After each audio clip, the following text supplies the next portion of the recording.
Hello दोस्तों, कैसे आप लोग। मैं गौतम कुमार स्वागत करता हूं आपके प्यारे चैनल चॉइस एजुकेशन में। दोस्तों आज के इस वीडियो में हम लोग क्लास 10 फिजिक्स चैप्टर 1 का लास्ट पार्ट करने वाले हैं। जो कुछ क्वेश्चंस रह गए थे उसमें, ठीक है ना, कुछ पॉइंट भी रह गया था, कुछ क्वेश्चन भी रह गया रीजन बेस्ड, जो बार बार बोर्ड परीक्षा के द्वारा पूछा जाता है या और भी बहुत जगह पे आपको इस रीजन बेस्ड क्वेश्चन से भिड़ना पड़ता है।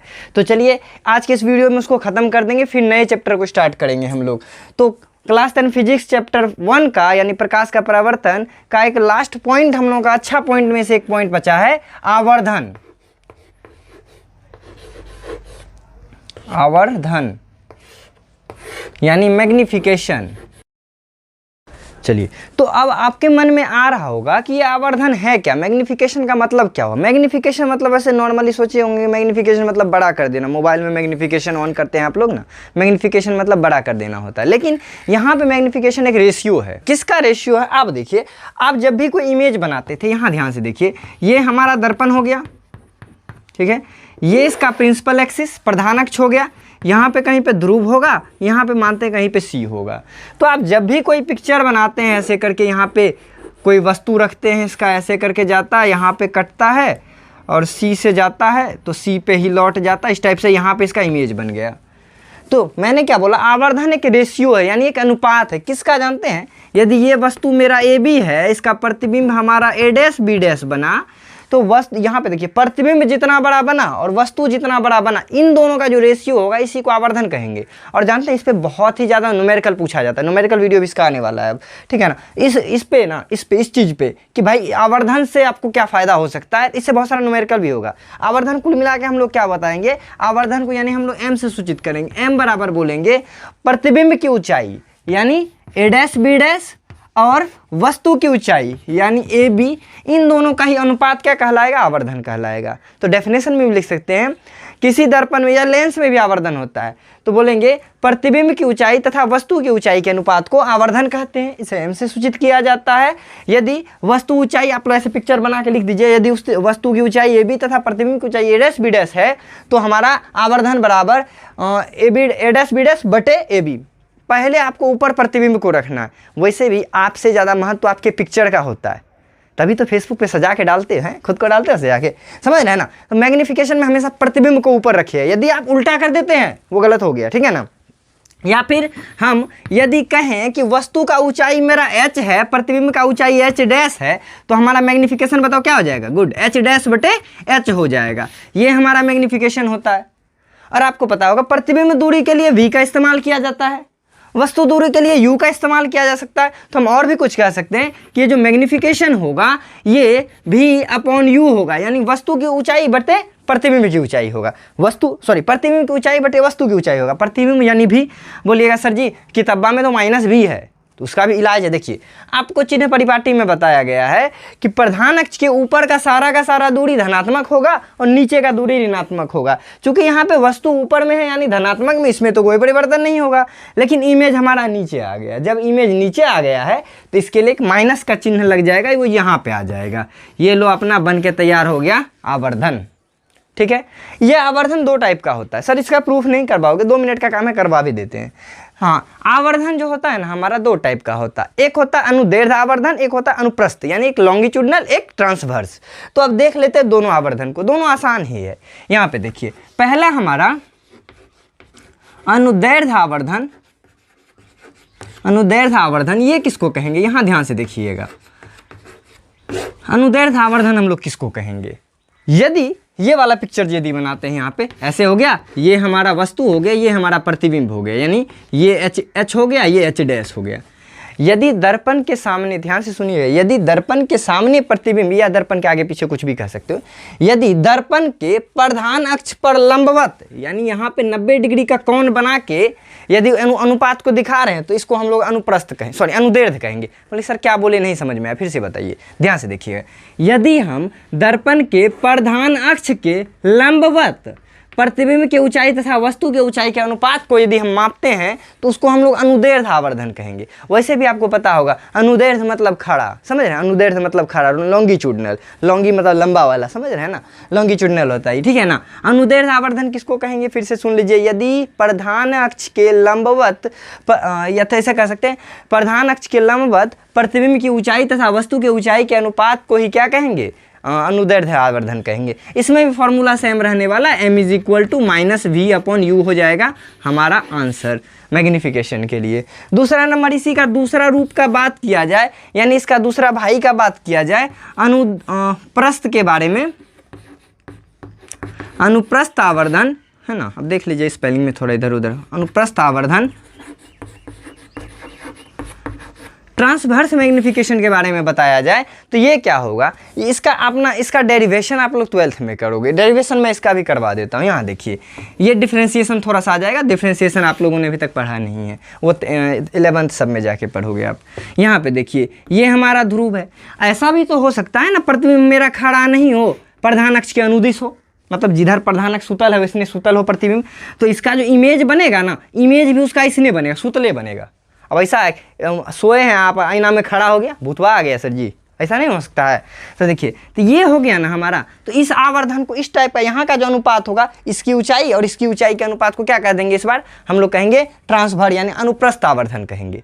डेफिनेशन क्या लिखेंगे, यदि प्रधान अक्ष के लंबवत हो तो इस प्रकार का आवर्धन, अब आवर्धन का परिभाषा जोड़ दीजिएगा उसमें, प्रतिबिंब की ऊंचाई, वस्तु की ऊंचाई। यदि प्रधान अक्ष के लंबवत हो तो अनुदैर्ध्य, प्रधान अक्ष के अनुदिश हो या प्रधान अक्ष के समांतर हो तो इस प्रकार के आवर्धन को अनुप्रस्थ आवर्धन कहेंगे। बिल्कुल आसान सा चीज था। डेफिनेशन अब वीडियो रोक के लिख लीजिए, नोट्स टेलीग्राम से डाउनलोड कर लीजिए। चलिए, ये हो गया हमारा आवर्धन के बारे में। सर ये प्रूफ करवा दीजिए, ये तो 1 मिनट का काम है, मैं प्रूफ भी करवाता हूँ, कोई लंबा चौड़ा नहीं है। जैसा दर्पण का सूत्र था उतना बड़ा ये प्रूफ नहीं है, ठीक है ना। तो चलिए इसको भी कर लेते हैं, ठीक है, इसको मिटा रहे हैं हम। चलिए, तो अब ना आवर्धन का हम लोग क्या कर लेते हैं, सत्यापन कर लेते हैं। सत्यापन कहो या फिर गणितीय निरूपण कहो, ठीक है। थोड़ा सा इसका देख लेते हैं कैसे minus M by V U आता है, ठीक है, एम बराबर माइनस वी बाई यू आता है। अब देखिए, ये दर्पण है, ये प्रधान अक्ष है। पहले ही बता देता हूँ मैं, यदि दर्पण उत्तल हो तब भी यही होता है, दर्पण अवतल हो तब भी यही होगा। आप यहाँ पे ध्यान दीजिएगा, ये हमारा प्रधान अक्ष है, ठीक है। मान लेते हैं यहाँ पे मेरा कोई वस्तु है, ठीक है, वस्तु का ऐसे करके इधर गया हुआ है और ऐसे करके इधर गया हो, यहाँ पे कोई हमारा प्रतिबिंब बना है। ध्यान से सुनिएगा। अब देखो, जहाँ से ये आके टकराई है यहाँ पे तो फोकस हुआ होगा, पक्का वाला बात है एकदम, ठीक है।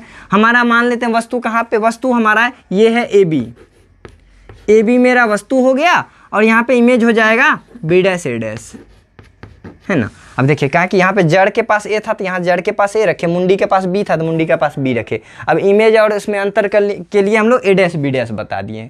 हम आवर्धन की परिभाषा से क्या जानते हैं कि आवर्धन की परिभाषा से हम जानते हैं कि m बराबर होता है प्रतिबिंब की ऊंचाई वस्तु की ऊंचाई के अनुपात, है ना, यानी ए डैश बी डैश बटे में ए बी होगा। ये तो हम जानते हैं कहाँ से हम लोग, ये जानते हैं परिभाषा से, परिभाषा से ये बात जानते हैं। अब इसमें हम लोगों को ऐड क्या करना है, कुछ नहीं ऐड करना है। आप दो को ट्रायंगल देख रहे होंगे, पहला ट्रायंगल है मेरा, यहाँ पे देखिए, इसका नाम देते हैं कुछ भी, ओ ए ओ बी, दिख रहा है क्या, ए ओ बी, ये वाला ट्रायंगल बड़ा वाला दिख रहा है, ठीक है। दूसरा ट्रायंगल देखिए, ए डैश ओ बी डैश, ये वाला ट्रायंगल दिख रहा है, कोई दिक्कत। और आपको क्या पता है कि वस्तु का दूरी हम लोग u से सूचित करते हैं, दर्पण सूत्र में भी मैंने बताया है। प्रतिबिंब का दूरी हम लोग v से सूचित करते हैं। देखिए जगह नहीं बच रहा, मैं एडजस्ट करके लिख देता हूँ, v से सूचित करेंगे। अब क्या कहते हैं, माइनस चिन्ह लग जाएगा दोनों में, क्योंकि प्रकाश किरण जा रही उधर, हम लोग माप रहे हैं इधर। चिन्ह परिपाटी ने बताया है, यदि हम लोग प्रकाश किरण के अनुदिश मापेंगे, यानी जिधर प्रकाश किरण जा रही उधर ही नापेंगे, तब तो पॉजिटिव लेंगे। लेकिन यदि किरण का रे आपका इधर जा रहा है और आप मेजरमेंट इधर कर रहे हो, तो उस समय माइनस लग जाएगा। अब ध्यान से देखिए, ये हमारा हो गया माइनस वी बाई, ये इतना ही इमेज में बनाना है, परिभाषा से हम लोग ये जानते हैं। अब देखिए हम लोग मैथमेटिकल इसका कैसे एक्सप्लेनेशन कर देते हैं, 2 मिनट का काम है। आप ट्रायंगल देखिए, ए ओ बी दिख रहा है आपको क्या, ट्रायंगल ए ओ बी तथा triangle A dash O B dash, जो मैंने अभी थोड़ी देर पहले दिखाया था, दोनों, एक ऊपर वाला बड़ा वाला, एक नीचे वाला ये वाला, है ना, एक नीचे वाला ये, ठीक है। थोड़ा सा टेढ़ा हो गया, कोई बात नहीं, टेढ़ा है पर मेरा है ना, ये रहा। अब ऊपर वाला ट्रायंगल, नीचे वाला ट्रायंगल तो आपको क्लियरली दिख रहा होगा। हमको दोनों को सिमिलर करना है। सर सिमिलर करने से क्या फ़ायदा होगा, अनुपात निकालने के लिए सिमिलर करना पड़ेगा। अब देखिए मैं सिमिलर कर रहा हूँ, कैसे करूँगा आप ध्यान से देखिएगा। तो क्या आपको ये एंगल 90 दिख रहा है क्या, ओ ए बी या फिर बी ए ओ, 90 दिख रहा है। और आपका यहाँ कहाँ पे, यहाँ का भी तो एंगल 90 दिख रहा है ना। बी यहाँ पे देखिए बी डैश ए ओ, ये भी तो 90 दिख रहा है, यहाँ भी 90, यहाँ भी 90। पहला तो एंगल बराबर हो गया। दूसरा एंगल यहाँ पे देखिए, ये वाला एंगल और ये वाला एंगल दोनों आपस में बराबर होगा कि नहीं होगा, आप ही बताइए। यहाँ पे इमेज थोड़ा सा अजीब हो गया है, मैं देखिए बताता हूँ। ये देखिए, ये दोनों एंगल बराबर होगा कि नहीं होगा, मैंने रूल बता रखा है आपको। परावर्तन के नियम से भी कह सकते हैं कि आपतित, ये जो आपतन कोण है और परावर्तन कोण हमेशा बराबर होगा। अब देखिए, दो एंगल बराबर हुआ तो हमारा सिमिलरिटी का रूल क्या कहता है, ये समरूपता का नियम क्या कहता है, यदि दो एंगल बराबर है, ए समरूपता लगाइए, त्रिभुज समरूप कर दीजिए, बस वही करना है, त्रिभुज को समरूप कर लेते हैं। लिखेंगे क्या, बी ए ओ है ना, एंगल बी ए ओ ये इक्वल होगा किस एंगल के, बी डैश ए डैश ओ के, बी डैश ए डैश ओ के। यहाँ पे बी पहले था, ए बाद में था, ओ बाद में था, ऐसे भी याद रखें। क्यों बराबर है, क्योंकि दोनों का दोनों 90 डिग्री का है। पहला काम खत्म। अब दूसरे का बात करते हैं। यहाँ पे देखिए, ये जो एंगल है हमारा, इसका नाम क्या पड़ेगा, बी ओ ए कह सकते हैं ना, angle B O A is equal to, देखिए बी ओ ए यानी ये वाला एंगल और ये वाला है। अब छुटकी एंगल ये वाला नीचे वाला, इसको क्या कहेंगे, B dash O A dash, angle B dash O A dash. ध्यान से देख ली, ए डैश, ये भी इक्वल होगा। क्यों इक्वल होगा, परावर्तन के नियम से, है ना। ये इक्वल होगा, यहाँ पे लिख दीजिए परावर्तन के नियम से। बढ़िया से आप लोग लिख दीजिएगा, टाइम क्या वेस्ट करें हम। परावर्तन नियम से ये दोनों भी बराबर हो गया। हमें ए समरूपता नियम क्या कहता है भाई साहब, यदि दो एंगल बराबर है, ए समरूपता से हमारा त्रिभुज भी क्या हो गया, समरूपता, है ना। समरूपता से क्या हो गया, ट्रायंगल जो लेके चले थे यानी ए ओ बी, ये सिमिलर हो गया triangle A dash O B dash के। अब जब सिमिलर हो गया तो हमारा मन हो गया ठंडा। क्यों, सिमिलरिटी का रूल बताता है, इस ट्रायंगल का जो रेशियो होगा इसके रेशियो के इक्वल में होगा। यानी यहाँ पे हम कह सकते हैं, नीचे वाला ट्रायंगल देखा जाए, यदि हम कहेंगे ए डैश बटे बी डैश, यहाँ देखिए ए डैश बी डैश ऊपर में रखें, ए डैश बी डैश बटे ये ए बी होगा क्या, ध्यान से देखिएगा। तो सर क्यों होगा ऐसा, अरे भाई मेरे यहाँ पे देखो, यदि दो ट्रायंगल, मैंने पहले ही बता रखा है, दो ट्रायंगल यदि सिमिलर हो जाता है ना, तो इतना बटे इतना बराबर, इतना बटे इतना बराबर, इतना बटे इतना इक्वल होगा। समरूपता का नियम ही कहता है, यदि त्रिभुज समरूप है तो उसके संगत भुजाओं का अनुपात हमेशा बराबर होगा। तो हमने भी क्या कर दिया, इसको इसके बराबर कर दिया पहला। दूसरा, इसका आधार और छोटकुनुमों का आधार, ये तो दोनों बराबर न होगा, तो कर देते हैं। पहले प्रतिबिंब लिए थे तो पहले प्रतिबिंब का आधार लिख देते हैं, यानी O A is equal to O A dash, O A dash, ये नीचे वाला ट्रायंगल, क्योंकि पहले नीचे वाले ट्रायंगल का मेजरमेंट किए, बटे में कर देते हैं क्या, यहाँ से करते हैं ओ ए, बड़े वाले ट्रायंगल का आधार, छोटे का आधार मतलब ये और ये, छोटका का आधार क्या है, छोटका का आधार देखिए यहाँ पे ए डैश है, यहाँ पे ओ है, बड़का का आधार है, यहाँ पे ओ है, यहाँ पे ए है, तो ए डैश हो गया यहाँ पे। तो यहाँ पे क्या लिखेंगे, ओ बटे ए, और हो गया प्रूफ। क्या सर प्रूफ हो गया, कहाँ दिख रहा है मुझे, एम भी कहाँ कुछ दिख रहा है, यहाँ पे देखिए, मुझे परिभाषा से पता है ए डैश बी डैश बटे ए बी किसके बराबर है, एम के बराबर है। तो क्या इसके बजाय जगह पे हम एम लिख सकते हैं क्या, अच्छा जी हाँ लिख सकते हैं। और ओ ए डैश देखो, तो ओ ए डैश चिन्ह परिपाटी भैया को याद करो, तो उन्होंने बताया है ओ ए डैश यानी ये प्रतिबिंब का दूरी, इसके लिए भी का इस्तेमाल करोगे, तो मुन्ना माइनस भी का इस्तेमाल कर दो। माइनस क्यों सर, पर रे उधर जा रहा है, नाप इधर रहे, रे इधर जा रहा है, नाप इधर रहे, माइनस लगा दिया। अच्छा, ओ ए के जगह पे क्या है, ओ ए के जगह पे हमारा यू है, तो माइनस यू, ये भी रख दीजिए माइनस यू। अच्छा सर अब तो हो गया, अब तो काम खत्म ना, माइनस माइनस खत्म हो गया, आपने तो एम बराबर माइनस एम बराबर माइनस बी बाई यू लिखा था, यहाँ तो माइनस माइनस देख रहा हूँ खत्म हो गया। अरे रुको सब्र करो, ये देखो इसको तो पन्हार दिए डब्बा। अब आप लोग होशियारी करिए, चिन्ह परिपाटी एक और बात बता रखा है, यदि प्रधान अक्ष के ऊपर का दूरी है तो पॉजिटिव लेंगे, लेकिन निचुल का दूरी है तब तो निगेटिव ले लेंगे। इसके लिए एक निगेटिव और आ जाएगा, क्योंकि ये जो भी हमारा है, मतलब ये जो ए ये वाला है हमारा, ये वाला चीज़ ये तो निगेटिव है, इसके लिए एक और माइनस का इस्तेमाल कर दिए। तो फाइनली क्या बन गया हमारा, एम बराबर बन गया माइनस भी बाई यू। कितना आसान था बच्चों, कितना आसान, ठीक है, ये बिल्कुल इतना ही आसान था। अब उत्तल दर्पण वाला आप खुद से कर लेना, बस जैसा आपने दर्पण सूत्र में उत्तल दर्पण का पिक्चर बनाया था, सेम टू सेम आधा काम करते ही आंसर आ जाएगा, ठीक है ना, सेम टू सेम यही आंसर आने वाला है। चलिए, तो ये था हमारा आवर्धन, पूरा का पूरा टॉपिक खत्म हो गया आवर्धन का। अब आपको पूछेगा आवर्धन क्या है तो उसको प्यार से बताना, उसके बाद आपको ये लिख के फाइनली ये डेरिवेशन अर्थात m बराबर माइनस वी बाई यू लिख के आपको दे देना है। प्रूफ तो नहीं पूछा जाता, बाय द वे कभी पूछ दिया, सीबीएसई वालों में पूछा जाता है तो बाय द वे पूछ दिया तो आप सही सही बता देना उसको, ठीक है। चलिए इसको हटाते हैं, अब आवर्धन से संबंधित कुछ क्वेश्चंस को देखते हैं। रीजन बेस्ड वाला, न्यूमेरिकल वाला तो आगे करने ही वाले हैं, रीजन वाला क्वेश्चन तो इसको देखा जाए। ये आपके सामने क्वेश्चन है कि समतल दर्पण का आवर्धन +1 होता है क्यों। परीक्षा बहुत बार पूछा है आपका बोर्ड, तो इसको ध्यान पे भी इसको रखना है और समझना भी है चीज़ों को। पहले कॉन्सेप्ट क्लियर करो। एक बच्चे का था क्वेश्चन कि सर कॉन्सेप्ट थ्योरी जो बार बार सर कहते रहते हैं, ये कॉन्सेप्ट और थ्योरी क्या होता है। ध्यान से सुनिए, उनका आंसर मैं दे रहा हूँ। बहुत बार बच्चे ने पूछा है तो मैं बताता हूँ कॉन्सेप्ट और थ्योरी कहते हैं किसको है। ये जो मैं बताता हूँ कि भाई ऐसे करेंगे ये हो जाएगा, कभी भी दूरी को हम लोग u से सूचित करेंगे, वस्तु दूरी को, यदि इधर आया तो माइनस ऑटोमेटिक लगा देते हो। ये जो अपने से इस्तेमाल करते, मेरे पढ़ाए हुए चीज़ का खुद से दिमाग लगाना जो शुरू करते हो, ये कॉन्सेप्ट हुआ। कॉन्सेप्ट मतलब ऐसे समझिए कि मैंने आपको एक चीज़ बता रखा है कि जब भी आपको कोई बोलेगा ना किसी भी संख्या पर पावर 0 तो आप बता देना 0 किसी बार, आप बता देना 1 होगा। अच्छा, आपको कोई दूसरा आदमी बोलेगा अच्छा बताओ तो बेटा 100 पर पावर 0 का मतलब, आप बोलोगे 1, बोलेगा अच्छा 200 पे पावर 0 का मतलब, बोलोगे 1, बोले 300 पे पावर 0 का मतलब 1, मेरे पे पावर 0 का मतलब 1। क्यों 1? क्योंकि आपका कॉन्सेप्ट क्लियर है। मैंने बता रखा है आपको कि जब भी पावर 0 होगा वैल्यू 1 हो जाएगा। एक केस में नहीं होता, सिर्फ 0 के माथा पे 0 रख दीजिएगा तो 0 ही हो जाएगा, 1 नहीं होगा वो, ठीक है ना। तो ये हमको किसने बताया, ये मेरा कॉन्सेप्ट क्लियर है। आपको मैं बोलूँगा कि देखो तो नूनू, ये है ना 20 है ना, 20 में 30 से भाग लगा दो। तो जो बच्चा सही से भाग नहीं जानता बोले कैसे लगेगा, वो बड़ा हो गया, ऐसा थोड़ी होता है। लेकिन जो समझदार बच्चा है यहाँ पे दशमलव टेकेगा, यहाँ पे शून्य बढ़ा देगा, अब 200 हो गया, लगा दो 30 छके हैं 3 छाके 18, 100 है ना, 180 हो जाएगा, जो भी हो जाए। अब आप क्या किए, आप बनाना शुरू किए। क्यों? क्योंकि आपका कॉन्सेप्ट क्लियर है, आपको तरीका पता है। ये होता है कॉन्सेप्ट, समझ गए ना। जैसे कि मैं बताऊंगा अच्छा अवतल दर्पण है, वस्तु रखा हुआ है 20 सेंटीमीटर पर, तो u बराबर कितना होगा, तो आप बोलोगे u बराबर -20 सेंटीमीटर होगा। काहे सर -20 काहे होगा? काहे कि सर ने बताया अवतल हो या उत्तल दर्पण, वस्तु का दूरी हमेशा निगेटिव होता है।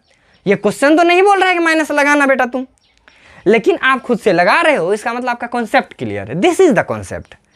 एंड आप थ्योरी का बात करते हैं, थ्योरी किसको कहते हैं? ये जो मैं पढ़ाता हूँ, ये जो मैं लिखता हूँ, ये जो आपके सामने सॉल्यूशन करता हूँ, कभी कभी बोर्ड पे जो लिखा हुआ रहता है, चीज़ों को समझाने का प्रोसेस थ्योरी है। जैसे कि मैं आपको अभी बता रहा हूँ कि देखो नूनू, आवर्धन जो होगा ना, प्रतिबिंब का ऊंचाई और वस्तु के ऊंचाई के अनुपात को आवर्धन कहेंगे। बोलेगा अच्छा सर, इसी को थ्योरी कहेंगे, समझे ना। थ्योरी मतलब जो मैं समझा रहा हूँ, कॉन्सेप्ट मतलब मेरे समझाए हुए चीज़ों का इस्तेमाल करके न्यूमेरिकल सॉल्व कर रहे हैं या अपने जीवन में कुछ ना कुछ भलाई तरक्की कर रहे हैं, है ना। फिजिक्स का इस्तेमाल तो हर जगह होता है ना। तो ये था हमारा थ्योरी और कॉन्सेप्ट। इसका भी हो गया आंसर। चलिए, बहुत बच्चे को नहीं पता होता थ्योरी किसको कहते हैं, कॉन्सेप्ट किसको कहते हैं। अब आपके सर जी बोले ना कि मैं आपका थ्योरी क्लियर करवाने वाला हूँ, बोलेगा सर थ्योरी के साथ को कॉन्सेप्ट भी बता ना दीजिएगा। अब क्या समझ ना रहे कॉन्सेप्ट किसको कहेंगे। चलिए, समतल दर्पण का आवर्धन +1 होता है क्यों, अब बताते हैं। अब आपका कॉन्सेप्ट क्लियर है तो बताओ मुझे आप। हाँ सर, आपने पहले ही क्लास में बताया था, समतल दर्पण द्वारा बने प्रतिबिंब की विशेषता में बताया था कि समतल दर्पण का लास्ट में लिखा था आपने, समतल दर्पण का आवर्धन 1 होता है क्यों। देखिए, ये हमारा समतल दर्पण है, ध्यान से देखिएगा, ये हमारा समतल दर्पण है। यहाँ पे सोचो एक वस्तु रखा हुआ है, यहाँ पे कोई दिक्कत नहीं है। अच्छा, कितना सेंटीमीटर का, 2 सेंटीमीटर का, सपोज कर रहे हैं 2 सेंटीमीटर का। अच्छा, इमेज कितना बड़ा बनेगा, सर जी 2 सेंटीमीटर बनेगा। काहे 2 सेंटीमीटर का बनेगा, सर आप ही तो बताए हैं समतल दर्पण में जो प्रतिबिंब बनता है ना, उसका आकार वस्तु का आकार बराबर होता है। क्यों बराबर होता है वो बता रखे हैं, ठीक है ना। अब देखिए, समतल दर्पण में प्रतिबिंब का ऊंचाई भी है 2 है, तो वस्तु का ऊंचाई 2 है, तो प्रतिबिंब का भी ऊंचाई कितना होगा, 2 सेंटीमीटर होगा कि नहीं होगा, आप ही बताओ। अब देखिए, हम m बराबर जानते हैं क्या है, -v/u होता है। v किधर है, प्रतिबिंब तो मेरा इधर है, तो ये तो v ही रह जाएगा। लेकिन देखो, किरण जा रहा है इधर, अब मेजरमेंट हम जब इधर करेंगे तो ये तो हो जाएगा -u। ध्यान से देख रहे हैं, वस्तु में तो हो जाएगा -u, यानी 2 के लिए इस्तेमाल। देखिए, माइनस तो रहने दो, -v के जगह क्या हो जाएगा, 2 सेंटीमीटर हो जाएगा, बटा u के जगह हो जाएगा 2 सेंटीमीटर। चूंकि ये इस डायरेक्शन में, इसके लिए एक माइनस लगाएंगे, माइनस कट गया, 2 एकम 2 बराबर 1 सेंटीमीटर हमारा हो गया ना, कैसा वाला, प्लस वाला।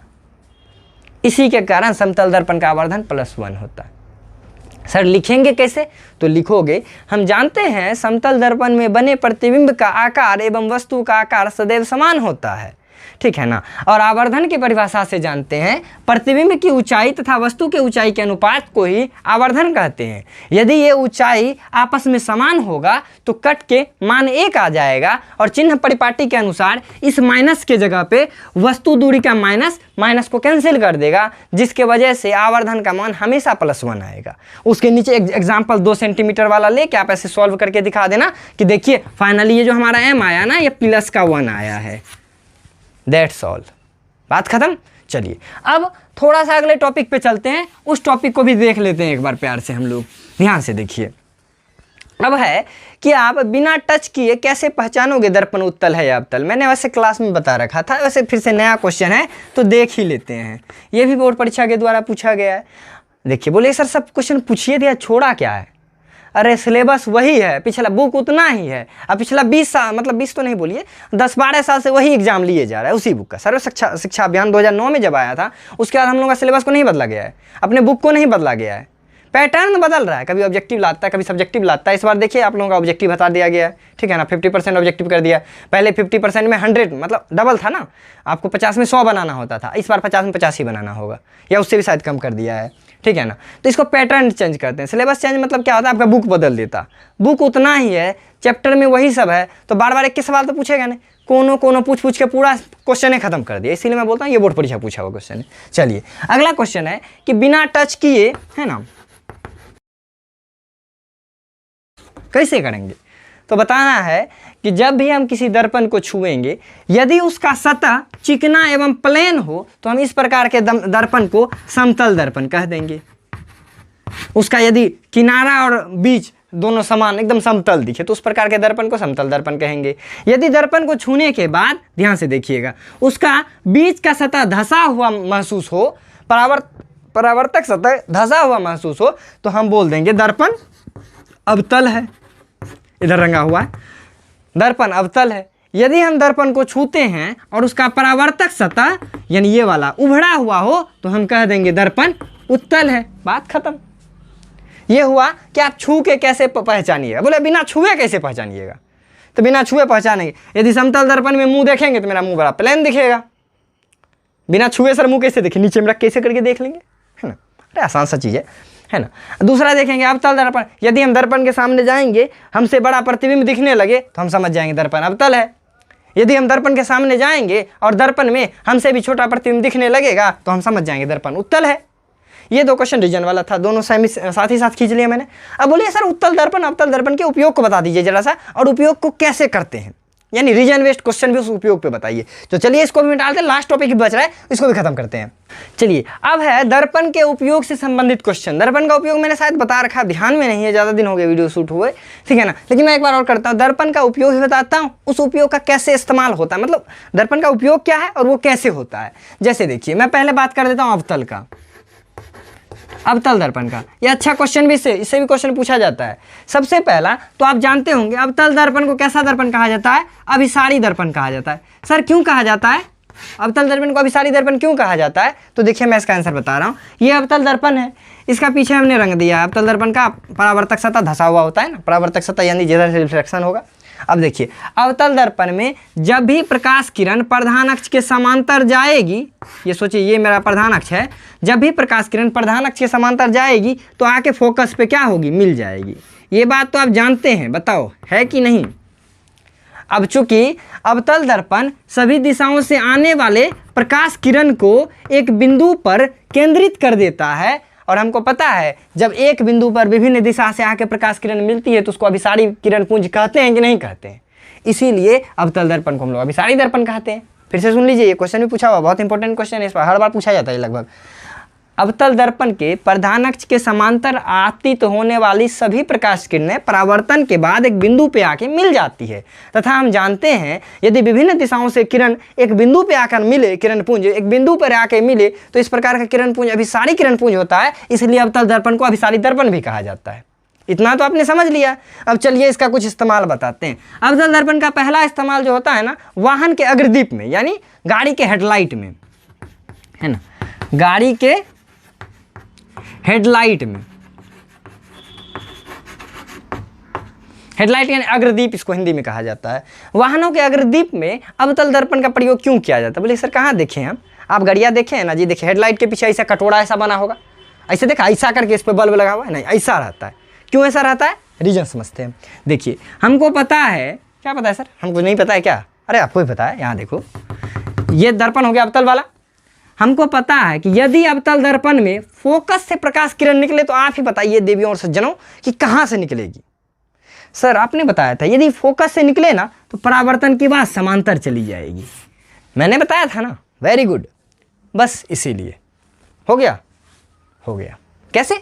यहाँ देखिए, जब ये गाड़ी का हेडलाइट होता है ना, इसका देखिए इतना दूर का तो होल्डरे होता है, और यहाँ पे लगा दिया जाता है बल्ब। ध्यान से देखिएगा, यहाँ पे लगा दिया गया है बल्ब। अब बल्ब से जो भी रोशनी आएगा, इधर का तो रोशनी इधर जाएगा ही, गलती से उधर भी चला गया रोशनी तो सब कहाँ चला आएगा? सब सामने चला आएगा। इसीलिए उस लाइट का पूर्ण रूपेण इस्तेमाल हो पाएगा। नहीं तो छोटका बल्ब जलाइएगा, आप देखिएगा उसी बल्ब को आप नॉर्मली खोल के जलाइए, कम में दूर तक जाएगा। लेकिन बाइक में हेडलाइट में लगा होता है या गाड़ी में हेडलाइट में बहुत दूर तक जाता है। रीजन क्या है? वो सारा का सारा प्रकाश को ना परावर्तित करके सामने ही पहुंचा देता है। इसीलिए वाहन के हेडलाइट में किसका इस्तेमाल होता है? अवतल दर्पण का प्रयोग होता है। लिखेंगे कैसे सर? लिखेंगे इसको ऐसे कि वाहनों के हेडलाइट में अवतल दर्पण का प्रयोग किया जाता है, क्योंकि हम जानते हैं अवतल दर्पण के फोकस से निकलने वाली प्रकाश किरण परावर्तन के बाद प्रधान अक्ष के समांतर चली जाती है। वाहनों में हेडलाइट को दर्पण के फोकस पर रखा जाता है, जिससे निकलने वाला, सामने से निकलने वाला प्रकाश किरण तो सामने चला जाता है, किंतु पीछे से निकलने वाला प्रकाश किरण भी परावर्तन के बाद सामने ही चला जाता है, जिसके कारण गाड़ी ड्राइवर को आगे देखने में आसानी होता है एवं प्रकाश का, रोशनी का पूर्ण इस्तेमाल हो पाता है। हो गया, काम खत्म, बाय बाय टाटा। दूसरा क्या है? दूसरा है कि बताइए कि क्यों अवतल दर्पण का प्रयोग किया जाता है हजामती दर्पण के द्वारा, दर्पण के रूप में। यानी आप लोग जो करते हो ना शेविंग वगैरह, शेविंग मिरर में देखिएगा आपका फेस बड़ा दिखता है। आप देखिएगा सैलून जाइएगा ना, आपका पिक्चर एकदम HD क्लियर दिखेगा, तो एकदम बड़ा बड़ा दिखाई देता है। क्यों सर? उन लोगों का दर्पण ना हल्का समतल। बोले सर हम लोगों के सैलून में तो ऐसा नहीं होता, सस्तकवा आईना लगाया होगा वो। अब बोलिए भैया अवतल दर्पण वाला लगाओ, बड़ा बड़ा दिखेगा। यहाँ देखो होता क्या है, आपको मैंने ये भी पढ़ा रखा है, सब कुछ तो पढ़ा ही दिया है मैंने पहले। कॉन्सेप्ट ये देख क्लियर है ना, सारा सवाल तो सारा बनेगा। यहाँ देखो, ये अवतल दर्पण है, ध्यान से देखिएगा। मैंने क्या बता रखा है, अवतल दर्पण में यदि वस्तु, यहाँ देखिए ये हमारा मान लेते हैं फोकस है, यहाँ पे पोल है। अवतल दर्पण में यदि वस्तु फोकस और ध्रुव के बीच में हो तो आप ही बताइए उसका प्रतिबिंब कहाँ बनेगा? 5वां नंबर पोजीशन है, 6ठा नंबर पोजीशन। अवतल दर्पण में मैंने बताया था ना कि क्या मतलब वस्तु कहाँ रहता है, प्रतिबिंब कहाँ बनता है। प्रीवियस वीडियो जाके देख लो, बहुत बढ़िया समझाया इसको मैंने, डिस्क्रिप्शन में लिंक दिया हुआ है। ठीक है, पहले पूरा वीडियो क्लियर, पूरा चैप्टर मेरे से पढ़ लो, तब ये सब क्वेश्चन देखना, बहुत मजा आएगा आपको। चलिए अब है क्या, मैंने बता रखा था यदि फोकस और पोल के बीच में हो ना, इसका जो है ना ऐसा पिक्चर बनता है। यहाँ देखिए ऐसा थोड़ा सा इधर जाएगा, यहाँ पे बना इतना बड़ा सा पिक्चर बनेगा, यानी काल्पनिक प्रतिबिंब बनेगा। तो बस यही रीज़न है कि हम जब भी दर्पण, वो जो मिरर होता है ना सैलून में, हजामती दर्पण जो होता है ना, उसका फोकस हमेशा मेरे मुंडी से पीछे रहता है। यानी हमारा मुंडी जो होता है फोकस और ध्रुव के बीच में है, इसीलिए हमारा प्रतिबिंब कहाँ दिखता है? आईने के उस पार दिखता है, क्योंकि हमको तो आँख से दिख रहा है ना, तो पर्दा पे तो नहीं दिखता, आईने में नहीं दिखता, आईना के ऊपर दिखता है। क्यों? क्योंकि ये वाला सीन हो गया, आईना के ऊपर दिख रहा है, अब मेरा मुंडी इतनी टका उसमें दिखेगा इतना बड़ा।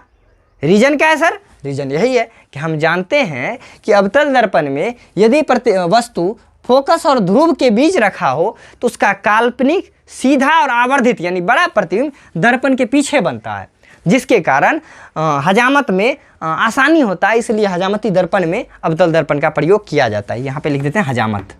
हजामत मतलब शेविंग होता है, हजामत उर्दू वर्ड है, हजामत है। चलिए हमारा हो गया पहला, अवतल दर्पण को अभिसारी क्यों कहा जाता है, खत्म हो गया। गाड़ी के हेडलाइट में क्यों होता है, खत्म हो गया। हजामत के रूप में क्यों होता है, खत्म हो गया। अगला क्वेश्चन है कि सोलर कुकर या सोलर भट्टी में अवतल दर्पण का प्रयोग क्यों होता है, ये भी बता दो जरा सा। चलो चौथा, तीसरा, हाँ दूसरा, तीसरा इस्तेमाल, तीसरा ये चलो देख लेते हैं कि सर आप देखे होंगे सोलर कुकर में बोला जाता है अवतल दर्पण का प्रयोग करो। क्यों जी? हम तो वैसे ही बना लेंगे, देखो ऐसे बना लोगे लेकिन फ़ायदा नहीं होगा। ये देखो मानो अवतल दर्पण है, ठीक है, अब इसे टेढ़ा कर दिए। अरे कुकर बनाइएगा खाना रखने के लिए तो ऐसे ना बनाइएगा, ऐसे रखिएगा, खाना नीचे नहीं गिर जाएगा। यहाँ देखिए ये दर्पण है अवतल, इसका ये कहीं प्रधान अक्ष है, और ये जो भट्टी होता है ना, यह सोलर कुकर, उसका इतना दूर तो एक काला रंग का बॉक्स बना दिया जाता है ईंट वगैरह का या किसी धातु का, और इसके ऊपर हम लोगों का बर्तन रहता है। देखो कितना प्यारा सा बर्तन मैंने बनाया, ठीक है ना, यहाँ पे बर्तन रहता है। अब देखिए धूप में जब रहेगा, ध्यान से देखिए, धूप में जो रहेगा इस समय का सारा धूप तो इस पर पड़ेगा ही, एक्स्ट्रा कोई धूप भी गलती से इधर उधर आ गया तो समतल, ये दर्पण तो अवतल है, अवतल दर्पण यही कहता है कि यदि प्रकाश किरण प्रधान अक्ष, ये प्रधान अक्ष के समांतर आए तो फोकस से टकराएगा, फोकस से टकराएगा, फोकस से टकराएगा, इतना फोकस से टकराएगा कि सारा का सारा जो है ना हीट वापसी उस बर्तन में जाने वाला है, जिसके कारण मेरा खाना आसानी से पक जाएगा। तो यही था आंसर इसका। बोला जाता है कि अवतल दर्पण का प्रयोग सौर कुकर या सौर भट्टी में किया जाता है। क्यों? तो बोलेंगे हम जानते हैं कि अवतल दर्पण का प्रयोग सौर कुकर या सौर भट्टी में किया जाता है, जिसका मुख्य कारण अवतल दर्पण का बनावट है। अवतल दर्पण में प्रधान अक्ष के समांतर आ रही सभी प्रकाश किरणें परावर्तन के बाद मुख्य फोकस से लौट जाती है, एवं सौर कुकर या सौर भट्टी में बर्तन रखने का जगह फोकस पे बनाया जाता है, जिसके कारण सूर्य प्रकाश की सीधी किरणें भी उस पर पड़ती है, एवं जो किरणें उस पर नहीं पड़ती है बाद में परावर्तन के बाद उसी पर पड़ती है, इसके कारण वहाँ का उष्मा बढ़ जाता है और खाना सुलभता से पक जाता है। That's all my own, that's all. हो गया खत्म, बाय बाय। इसका भी अवतल का खत्म हो गया। उत्तल का एक ही क्वेश्चन इंपॉर्टेंट है कि उत्तल दर्पण के गाड़ी के साइड मिरर में उत्तल दर्पण का प्रयोग क्यों करते हैं। चलिए तो इसको भी मिटा देते हैं और वो भी देख लेते हैं, ठीक है। चलिए अब बात आता है उत्तल दर्पण का कि सर उत्तल दर्पण का आवर्धन, उत्तल दर्पण का क्या उपयोग है बता दो सर जी। तो सबसे पहले तो ये ध्यान में रखिए कि उत्तल दर्पण जो हमारा होता है वो अपसारी दर्पण होता है। सर ये कौन सा साड़ी है, जरा इसके बारे में बताइए। अभी साड़ी मतलब एक जगह पे मुड़ जाए, अपसारी मतलब एक जगह से भाग जाए। सर ऐसा तो हम नहीं देखते हैं जी, बिल्कुल आप देखते हैं। ये देखिए ये उत्तल दर्पण है, इस बार इसका अंदर रंगा हुआ है। चलिए ये प्रधान अक्ष है, ठीक है ना, ये प्रधान अक्ष है। यहाँ पे कहीं फोकस रहा होगा। आपको क्या पता है, थोड़ा सा इसको और बड़ा करते हैं, आपको क्या पता है कि जब भी प्रकाश किरण प्रधान अक्ष के समांतर आएगी या तो फोकस से कटेगी या कटती हुई प्रतीत होगी। क्योंकि यहाँ पे तो मतलब कि यहाँ पे तो रिफ्लेक्टिव सरफेस है, ये प्रकाश किरण इधर घूम जाएगी, ये प्रकाश किरण इधर घूम जाएगी, थोड़ा इधर करते हैं, इधर घूम जाएगी। अब इसको यदि हम बैक ले जाते हैं, ट्रेस करवाते हैं, तो देखिए कहाँ पर जाके मिला, इस जगह पर मिला। अब गौर से देखिएगा तो ये ऐसे है, ये ऐसे जाएगा, ये ऐसे थी ऐसे जाएगा। आपको नहीं लग रहा इस बिंदु से देखिए इधर निकला है, इस बिंदु से प्रकाश किरण उधर निकला है। तो आपको क्या पता है जब एक बिंदु से प्रकाश किरण विभिन्न दिशाओं में जाने लगे तो इस प्रकार के परावर्तन, मतलब इस प्रकार की किरण पुंज को हम लोग अपसारी कहते हैं कि नहीं कहते हैं। पहली क्लास में बताए थे जी, ठीक है ना। तो देखिए पहली क्लास मतलब कि पहला वीडियो पार्ट में, पहले पार्ट में, ठीक है ना। अब पहली क्लास में सर आपका पढ़ा है हमको। यहाँ देखिए उत्तल दर्पण है ना, तो उत्तल दर्पण में हम जानते हैं जब भी प्रकाश किरण प्रधान अक्ष के समांतर आती है तो परावर्तक सतह से टकराकर लौट जाती है, एवं उसका जब उसको हम फोकस से देखते हैं तो उस फोकस से विभिन्न दिशाओं में निकली हुई प्रकाश किरण पुंज प्रतीत होती है, जिसके कारण उत्तल दर्पण को अपसारी दर्पण कहा जाता है। और दूसरा प्रॉपर्टी आप ध्यान में रखिए, उत्तल दर्पण में हमेशा और हमेशा और हमेशा छोटा पिक्चर बनता है। तो कहता है कि गाड़ी का जो हेडलाइट होता है, गड़िया देखे हैं ना जी, ये देखिए मेरा प्यारा सा कार,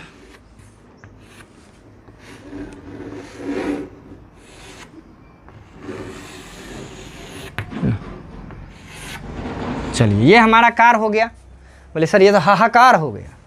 अरे जो भी हो जाए, लो ये कार है। आप देखिएगा कार का जो साइड मिरर यहाँ पे निकला हुआ रहता है वो होता है उत्तल दर्पण। उसको छुइएगा ना, उठा हुआ दिखेगा। सर ऐसा काहे होता है, अब बात बताते हैं। हमने पहले ही बता रखा है आपको, द्वारक में बताया था कि उत्तल दर्पण का जो होता है ना, ये देखिए यहाँ तक विजन रेंज होता है, यानी दृष्टि परास जो होता है पहले तो बहुत दूर तक होता है। दूसरा इसमें बना पिक्चर छोटा होता है, यानी ये इतना बड़ा है, इसमें बना पिक्चर छोटा होता है, जिसके कारण होता क्या है उत्तल दर्पण में ना ज़्यादा दूर तक दिख जाता है, दृष्टि परास अधिक होने के कारण। दृष्टि परास क्या होता है, पिछले इस वीडियो में जाकर देख लेना, ज़्यादा दूर दिखाई देता है दृष्टि परास के कारण। दूसरा बहुत छोटा छोटा प्रतिबिंब बनता है, जिसके कारण बहुत ज़्यादा एरिया का ठीक है। तो अब आप इसका आंसर कैसे लिखोगे, आंसर लिखा जाएगा, आप बोलोगे कि वाहनों के साइड मिरर के रूप में उत्तल दर्पण का प्रयोग किया जाता है, क्योंकि हम जानते हैं उत्तल दर्पण का दृष्टि परास अधिक होता है एवं इसमें काल्पनिक सीधा प्रतिबिंब बनता है, जिसके कारण हमें पीछे का पूरा सीन या पीछे का पूरा दृश्य बढ़िया से दिखाई देता है, एवं छोटा प्रतिबिंब होने के कारण बहुत अधिक एरिया को कवर कर लेता है। इसीलिए वाहन के साइड मिरर में उत्तल दर्पण का प्रयोग किया जाता है। तो ये था मेरा पहला चैप्टर, यानी हमारा पहला चैप्टर रिफ्लेक्शन ऑफ लाइट का एंड हो गया है, ठीक है। अब इस पे जो न्यूमेरिकल है उसको सॉल्व करेंगे और बहुत जल्द नेक्स्ट चैप्टर में मिलते हैं। वीडियो पसंद आया हो, थोड़ा आपको फायदा हुआ हो तो मेरा भी कर देना चाहिए आपको। गुरु दक्षिणा दो, लाल कलर का सब्सक्राइब बटन दबाओ, लाइक तो जरूर ही करना। वीडियो कैसा लगा आप बताओ, आप बताते हो तो मुझे फायदा होता है, थोड़ा सा एनर्जी आता है, तो एनर्जी देना चाहिए ना। ग्लूकोज पिला के एनर्जी देते हो, बच्चे करते हैं कमेंट, सर ग्लूकोज पियो एनर्जी आएगा है। चलो ठीक है, मिलते हैं बहुत जल्द नेक्स्ट वीडियो में, तब तक के लिए bye bye and take care.